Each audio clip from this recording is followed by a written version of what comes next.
속사도 시대의 특징과 발전을 공부하러 오신 여러분을 환영합니다. 오늘은요, 초대 교회사에서 정말 중요하면서도 아주 격동적이었던 한 시기를 함께 깊숙이 들여다보려고 합니다. 자, 바로 이 제문에서부터 시작해볼까요? 한번 상상해보세요.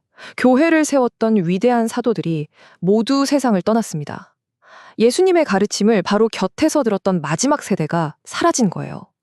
초기 기독교 공동체는 그야말로 엄청난 위기감에 휩싸였죠. 이제 누가 교회를 이끌어야 할까? 도대체 우리는 무엇을 믿고 따라야 하는가? 이런 근본적인 질문에 부딪힌 겁니다. 바로 이 혼란스럽고도 중요한 시기를 우리가 속사도 시대라고 부르는 겁니다.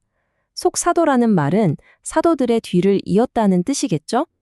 그러니까 사도들에게 직접 배웠거나 아니면 그 가르침에 깊은 영향을 받은 다음 세대 지도자들이 교회의 방향을 잡고 사도들의 가르침을 지켜내면서 교회의 기틀을 다졌던 정말 결정적인 시기였던 거죠.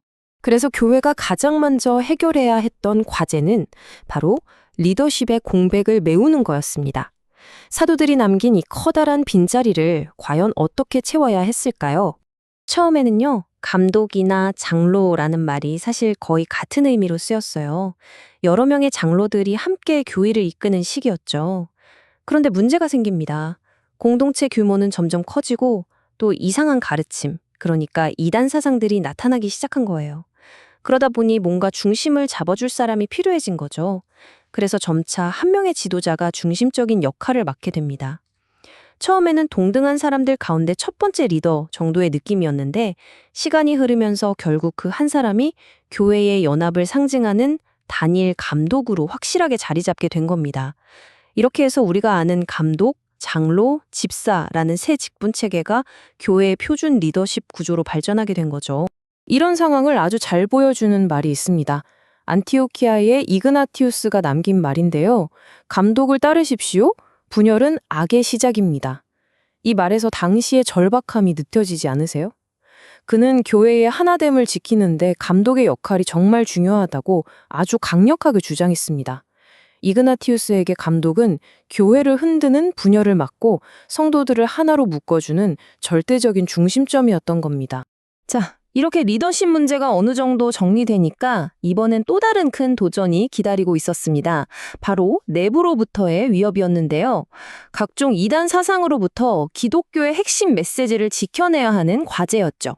그 당시 교회를 가장 크게 흔들었던 대표적인 이단이 두 가지 있었습니다. 첫 번째는 가현설이에요. 이건 예수님의 인간성을 부정하는 건데요. 예수님이 겪으신 고난과 죽음이 다 진짜가 아니라 그냥 그렇게 보였을 뿐이라는 주장입니다. 완전히 반대편에는 에비온주의가 있었어요. 이쪽은 반대로 예수님의 신성을 부정했죠. 예수님을 위대한 예언자로는 인정했지만 하나님 자신이라고는 보지 않았던 겁니다. 교회는 바로 이 양극단의 주장을 모두 물리치면서 예수님은 완전한 하나님이시면서 동시에 완전한 인간이시다라는 기독교의 핵심 교리를 더욱 단단하고 명확하게 세워나갈 수 있었습니다. 리더십도 세워지고 교리도 다듬어지는 동안에 공동체의 정체성을 하나로 묶어주는 가장 중요한 활동이 있었죠. 바로 예배입니다. 과연 이 시대 기독교인들의 예배는 어떤 모습이었을까요? 지금부터 2세기 교인들의 예배 현장으로 함께 들어가 보시죠. 우리가 당시 예배 모습을 생생하게 엿볼 수 있는 건 2세기 교부인 유스티누스 순교자가 남긴 기록 덕근입니다. 그 기록을 보면요. 사람들은 예수님의 부활을 기념해서 일요일에 모였습니다. 거기서 사도들의 기록, 즉 복음서와 구약의 예언서를 읽었고요. 그러면 감독이 그 말씀을 풀어서 설교를 했습니다. 그리고 모두 다 함께 일어서서 뜨겁게 기도했죠. 예배의 하이라이트는 바로 성찬이었습니다. 이건 세례받은 신자들만 참여할 수 있었어요. 또 한 가지 흥미로운 점은 예배가 두 부분으로 나뉘었다는 건데요. 말씀의 시간은 누구에게나 열려 있었지만 성찬의 시간은 신자들만 참여하는 비공개 순서였다는 겁니다. 그런데 이 예배, 시간이 얼마나 걸렸을 것 같으세요? 놀라지 마세요. 무려 3시간 가까이 이어졌다고 합니다. 정말 대단하죠?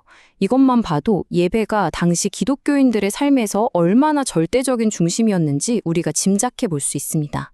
교회는 이렇게 내부의 도전을 이겨내면서 단단해졌지만 동시에 외부로부터 오는 거대한 위협에도 왔어야만 했습니다. 한마디로 기독교의 가치와 당시 로마 사회의 가치가 정면으로 부딪힌 거죠. 3세기 교부 테르툴리아누스가 남긴 이 말은 당시 분위기를 정말 적나라하게 보여줍니다. 티베르강이 범람하거나 나일강이 마르면 곧바로 외침이 터져 나온다. 기독교인들을 사자에게. 그러니까 홍수가 나든 가뭄이 들든 무슨 재앙만 닥치면 전부 기독교인들 탓으로 돌리고 그들을 희생양으로 삼았던 겁니다. 아니 도대체 왜 그렇게까지 미워했을까요? 여기에는 몇 가지 오해와 이유가 있었습니다. 우선 기독교인들은 로마 신들을 섬기는 이교 축제나 잔인한 검투 경기에 참여하지 않았어요. 그러니 저 사람들은 어울릴 줄 모르는 반사회적인 집단이다. 이렇게 낙인 찍힌 거죠. 또 성찬식을 완전히 오해해서 저들은 사람의 살과 피를 먹는다. 즉 식인종이라는 끔찍한 소문까지 돌았습니다. 심지어 서로를 형제자매라고 부르는 걸 보고 근친상간을 저지른다고 비난하기도 했죠. 로마의 신들을 섬기지 않으니까 신이 없는 자들, 즉 무신론자라고 불렸고요. 그리고 무엇보다 가장 결정적인 건 황제 숭배를 거부한 겁니다. 이건 당시 로마 제국에서는 국가에 대한 반역 행위로 여겨졌습니다. 결국 신앙에 대한 궁극적인 시험은 종종 아주 단순한 선택으로 귀결됐습니다. 바로 카이사르가 주님이시다라고 선언하느냐 아니면 예수님이 주님이시다라고 선언하느냐는 것이었죠. 만약 카이사르가 주님이다라고 말하면 목숨은 건질 수 있었지만 그건 자신의 신앙을 버리는 행위였습니다. 반대로 예수님이 주님이시다라고 고백하는 것은 믿음을 지키는 일이었지만 그 대가는 죽음인 경우가 많았죠. 이것은 그들에게 타협할 수 없는 충성의 대상이 누구인지를 묻는 질문이었습니다. 이런 끔찍한 박해를 우리는 한 사람의 이야기로 기억할 수 있습니다. 바로 블란디나라는 이름의 노예 소녀입니다. 그녀는 상상할 수 없는 모진 고문을 당하면서도 끝까지 이렇게 외쳤다고 합니다. 나는 그리스도인이며 우리는 어떠한 악한 짓도 하지 않습니다. 블란디나의 이야기는 이 시대의 역사가 그냥 딱딱한 기록이 아니라 이처럼 한 사람 한 사람의 굳건한 믿음으로 쓰여진 생생한 이야기라는 걸 우리에게 보여줍니다. 정리해보면 속사도 시대의 기독교인들은 안팎으로 몰아치는 거센 도전 속에서 리더십을 세우고 교리를 지키고 또 예배 공동체를 굳건히 하면서 미래교회가 서했을 단단한 초석을 놓았습니다.